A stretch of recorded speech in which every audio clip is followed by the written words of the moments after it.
made? Is it a combination? I think when you deal with three-point percentage defense, you got to look at attempts. So I think teams are averaging 15 attempts against us in conference play, and they average 22 and a half in non-conference. I do think you can control make or misses to a certain extent, but statistics show that that's over time. It's a make or miss. You don't completely control it. So, but we can control attempts. So I think our three-point defense has certainly been something we focused on. I think it's a progression of our man's getting better. I talk about open and close stands. When you're in a closed stance defensively in our gaps, you're going to get out the shooters quicker. When you're in an open stance, you're not. Tie that in with personnel awareness and scouting reports, and I think you're getting a better three-point percentage defense as far as attempts go.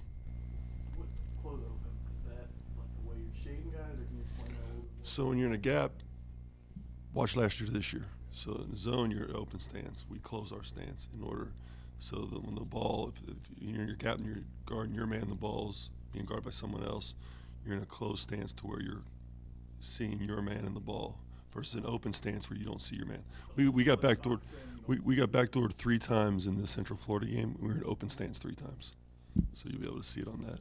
But it just helps you get out the shooters better. It's a stance that we have. Not everybody does, but it helps you recover the shooters. So you've got some older guys that maybe had to change a habit there. Oh yeah, big time. I mean, I constantly catch Keith Williams in an open stance in practice, and Jaron and Trey are constantly in an open stance. Where Javen and Chris Vogt are never in an open stance. So. Memphis with 2 smaller guards presents a different challenge than maybe you've seen so far this year. How do you handle 2 guys that have the quickness and with Harris the shooting ability? Yeah, I'm just diving into them right now. Obviously you're dealing with talent all over the floor. I think anytime you're dealing with quick guards, it's the talent around them they can create for. So you want to shrink gaps and make sure guys can't get in the paint. But, if you're guarding a really big-time shooter, it's hard to do that. So, depending on their lineups and whatnot. Coaches certainly have issues with turnovers, and you want to limit those as much as possible. How do you feel where you guys are?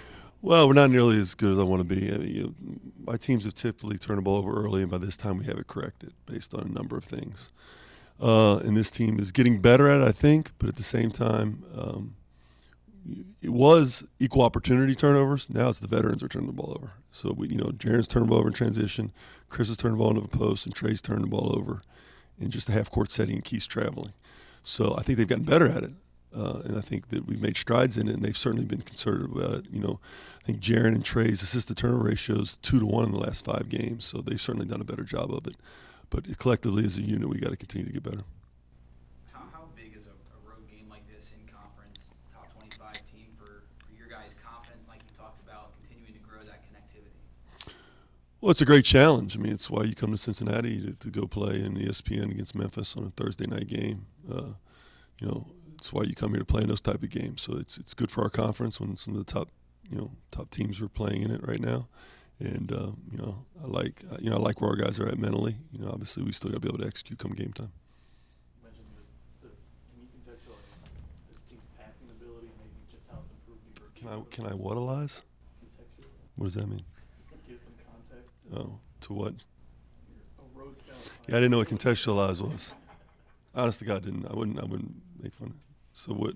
That's the second turn. You used another one early on. Your first question, I didn't know what it was either. So. Tell me about the passing ability of this team and maybe how it has changed, possibly improved over the course of the season. Trey Scott is just really, and I thought he was a good passer, but he's really exceptional at making decision-making, making passes. Jaron is just, has always, I think, been a really good passer. I think you get a guy like Chris Vogt who can catch, so I think it makes guys more confident. Passing is like anything else. You see it in free throw shooting and three-point shooting. It's contagious, right? Guys start passing, they feel good about where they're at, and there's confidence in making passes. I just think, one thing I think the offense lends to wanting to pass, okay? And the other thing is it brings out the passing in guys, and I think guys have improved tremendously in that area, and that's a testament to our coaches and the assistant coaches and what they work with every day. Is it surprising some of your first-year teammates that that's the case now, or is that maybe overblown? We ran an offense early in the season that we've gotten away from, and one of my assistants was really urging me to get away from it, but it promotes passing. So it promotes ball movement. And I think that helps. I mean, when you're promoting ball movement, it promotes that kind of passing. And then obviously guys have an innate ability to make decisions. And I just think we got a team that understands passing right now, and they're doing a good job of it. Now, typically that turns into good shooting. When you got a good passing team, that typically turns into good shooting. That piece hasn't happened yet. You talk about how vital Trey is, specifically scoring in between wins and losses. Yeah. Is there a reason why in some losses he wasn't able to score the ball compared to? Well, I think it's a few things. I think, it can go up and down, obviously, but I think he's a guy that is playing at a high level right now. I think he's playing with a tremendous amount of confidence. I think I've learned his game better. So from a standpoint of putting him in better positions on the floor, when you learn somebody's game, he's slowing down around the rim now. He's finishing at the rim instead of just throwing it up at the rim. So learning what he needs to get better at, acknowledging what he is. There's one thing to learn what you got to get better at, and the coaches to tell you, but you got to be able to accept it and work on it. And he's done that. So he's finishing better around the rim. He's taking better shots. He's not taking as many mid-range shots, which are 25%, 22% shots. He still likes them occasionally. He's kind of got the guy on his shoulders telling him not to take it, not to take it. And once he eliminates those completely, he'll be even more effective offensively. John, you mentioned ESPN. How different is it? Is that something you address at all with the team? How different is it when you get a nationally televised game? I don't. Never have. I mean, coached in quite a few of them, and I know these guys have played in quite a few of them. So, one of the things that we promote in our program is, we practice in a practice facility. We don't practice in Fifth Third. We don't go the night before and shoot in gyms. We don't go to shoot around if it's before 3 o'clock in the afternoon. I mean, if you want to play outside, let's play outside. If you want to play in a barn somewhere, let's play in a barn somewhere. My thing is that, I don't promote having to, what kind of environment we're walking into. It's a game of basketball. At the end of the day, there's 3 entities in a game of basketball: us, them, and the officials. And I know for a fact I don't have any control over 2 of the 3. So, we don't promote that in our program. We just say, hey, let's go play. Obviously, I know you didn't coach last year, but I don't know how many road conference games they could have won if Jaren only scored 6 points. Obviously, it's different this year. Did you have to talk about that, though, that he doesn't have to feel necessarily pressure to score if he can impact the game with his passing or some other aspect? No, not at all. He likes to pass. I mean, he likes making other people better. We constantly say make the right play and live with the result, and he really enjoys making the right basketball play. I like him being aggressive to score. I wish he was more aggressive to score in the Central Florida game. Zones are part of that, though, and he doesn't move a lot. So it's not a situation where, zones he's going to move a ton. But he enjoys passing. He enjoys making the right decisions, and he typically does. Do you have an update on Prince and how he's doing? I don't. I just know he won't be back this year. And as far as, I guess that's an update, but I don't know in terms of the future. Or just for him being around the program? It's great because his character's off the charts. He's got a humble nature about him that he thinks about others before himself. A lot like Trey, only a lot less vocal. Just a great guy to have around the program, and a really good student and really conscientious about the everything around him. So it's a joy having him in practice every day. Disappointed in Chris's 6 for 10 performance? I was disappointed we didn't get any more touches. I was disappointed in his 4th foul. I was disappointed he didn't get more touches. He's sealing in the post. We got to make sure we hit him. We missed him about 4 or 5 times, and we can't afford to do that. You talked about fighting through adversity and the connectivity. What's the biggest thing you've learned about this group so far? I don't know if it's any one thing. I think it's a collective. Getting through to certain guys in certain ways. Understanding that got to communicate differently with different people. Understanding where to put guys in where they feel most comfortable.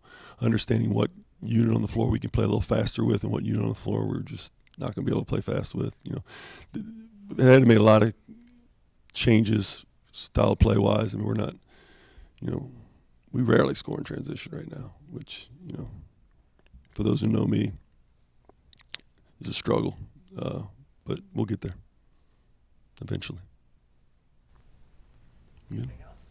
John, you said you're just getting into Memphis. Obviously, they're a totally different team without Wiseman, who's going to be a lottery pick. How much do you look back at, when you do research on facing them? how much will you look at what they've done so far with and without him? Yeah, I think they've done a great job, first and foremost, and I'm glad you asked that question because to have the youngest team in the country and to be so advanced defensively they've got more coverages than we got plays. I mean, they got a ton of coverages, and that's really speaks to how disciplined they are and what a great job their coaching Penny and their coaching staff's done. They also have more than one lottery pick, so they got another lottery pick, and they're Big Kid Precious. So it's been really impressed by what they do and how they go about doing it. And I know what it's like to take over a team where you have to put in everything new, and certainly went against Cal's teams when I was in the SEC, and he had all great freshmen, and very similar to this Memphis team. And it's a challenge for a coach to be able to do that on a consistent basis, and their discipline's been really impressive. Specifically, I'm not going to, I won't make it as far back as when Wiseman was playing. It wouldn't make a lot of sense. They played a lot of great games since then that we'll focus on. We'll start with Trey. Thank you. We'll ease due into it. Trey, how much does it help having him starting to play well and come on and be able to give you 4, 5, 6 minute stretches where you can get a breather and play hasn't been impacted because he's been playing well? It helps a lot. From everyone, when like someone in the first 5 go out, and then someone else off the bench comes in, and like we don't fall off. The energy like picks up when he comes in the game. The energy of the game picks up tremendous. So it helps a lot. Not only me, but obviously it helps himself, keeping him on the court, and it helps our team also. Coach just talked about your passing this season and how he thought you were a good passer coming in, but you kind of really impressed him over the course of the year. Is there anything you feel like has aided that or helped that this season? Not quite. I always know I was a good passer. So just this offense, it allows me to like showcase him more. It's not like nothing new or nothing special about it for real. Does getting to know your teammates better, maybe having a little bit more confidence in them, does that? Yeah, that helps a lot. Like knowing my teammates and us gelling together, the chemistry, knowing where to put the ball, knowing where certain players like the ball, So we got great players, and I try my hardest to get everyone the ball. Mamoudou, Coach talked about you learning the system and getting more comfortable, and that leading to playing time. When did it start to click for you that understanding where he wanted and what he was asking of you in terms of energy and execution? I always I always knew what he want from me to do, and I always be trying to learn like this plays and style and stuff like that. But playing 4 and 5 is kind of different. It's kind of difficult sometimes. But over the break, I think it was Christmas break. That's when I stay home and just like watch film and learn both positions. That's what I did, and I think that works too. Do you prefer one position to the other, 4 or the 5? I don't really matter. I just want to be on the court and just contribute. Coach just talked about you playing with a free mind and that kind of opening you up. Are you aware of that? Do you feel like you're playing with a little bit more of a free mind, or maybe a little less anxiety? I am definitely. Before I was just like in my own head, just think about one thing, but now I'm just playing to play, to have fun. Just enjoy the game of basketball and just go in there and just like do what he asked me to do. And did you have any specific one-on-one conversations with him during this process, whether it was about kind of learning the system or just what you can do to get more playing time? Honestly, I haven't talked to him. I haven't done anything. Just go to practice hard every day, and just wait for my time. You're a guy that's always loved the game and loved learning and trying to continue to grow. How much does it mean to you that he's now putting that trust in you and putting you out there and giving you a chance to do your thing? It's a great feeling. Great feeling that your coach trusts you and put you in there, and just don't be looking at you only on a court and just let you do your thing or like help a team or whatever. But just like be on the court is like get you more confident. I feel like every time, and that's like I don't know how to explain it, but like be on the court is just like get you like your confidence up. Trey, you've seen his talent since he got here. how cool is it to see it starting to manifest itself where he's able to help? I'm happy. I'm happy for him. Like I said it in a few like times I was up here before that he was like ready. He's ready, and for not only me to see it, like coaches, you know, the fans, y'all to see it. It's just a great feeling for us. Like now people don't look at me like I'm crazy. So like everybody actually see what I was talking about. But I mean, since he first got here, he worked hard. He contributed. He go hard in practice, and like my matchup, we go at each other every day in practice. So I mean, I'm happy for him, and it's helping our team. Trey, can you see whenever a teammate is starting to get confidence and what that does for them? Most definitely, I can see. I mean, I try to pay attention and learn everyone. You know, I mean, so in practice every day, you know, I talk to as much players as I can, especially particularly young guys, and it's a few more guys who I could say the same, like I did about Mamoudou. It's a few more guys I could say the same right now, but I mean, I can most definitely tell, and you guys will be seeing the same soon. Trey, Coach Brannen here just a few minutes ago talked about games like Thursday, playing at Memphis, top 25 team in conference on the road, on national TV. That's why you come to play at UC. You played in a lot of big games. Do you guys get extra juice for this? Is this what you look forward to, is meaningful games like this in conference? Yeah, these are the type of games any player should look forward to. I know I do. I know our team do. I feel like we was kind of written off. You know, we had like a rough start, but it was all a learning experience for us. So, I mean, these are the type of games that we all should be hyped up and juiced up, amped up for. I know I am. I'm pretty sure he is too. The way he's been playing, I know he's ready to go out there, you know, and increase his role. So, I mean, these are the type of games that any player, any coach, you know, that should be wanting to play. And I'm going to just try my hardest to use my experience in my past games to help, you know, the ones who wasn't there or who haven't experienced it yet. So, yeah, I'm pretty sure you can ask anyone that question and they'll give you the same answer that we all ready and juice for this game. Did you see Gary sign with Magic? Yeah, I was talking to him today. He told me about it, so. Like for you, like a kind of seeing your big brother kind of have that kind of success? Yeah, that's huge, man. It's like motivation for me, you know, with him, Jacob, and Troy at the time, you know, and still to this day, it's a big part of motivation, you know. I think about it every day, and just seeing them, you know, on TV, talking to them still, it's like it fuels me. Whenever we want, for real, I talk a lot. We talk a lot whenever we want to.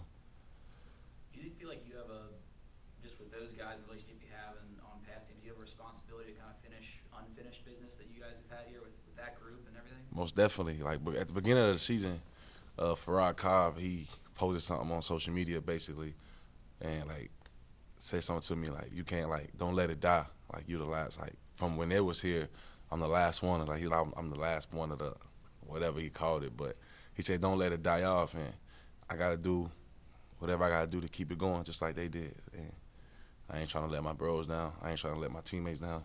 I ain't trying to let the city down, the fans. So I'm going to try my hardest to keep it going.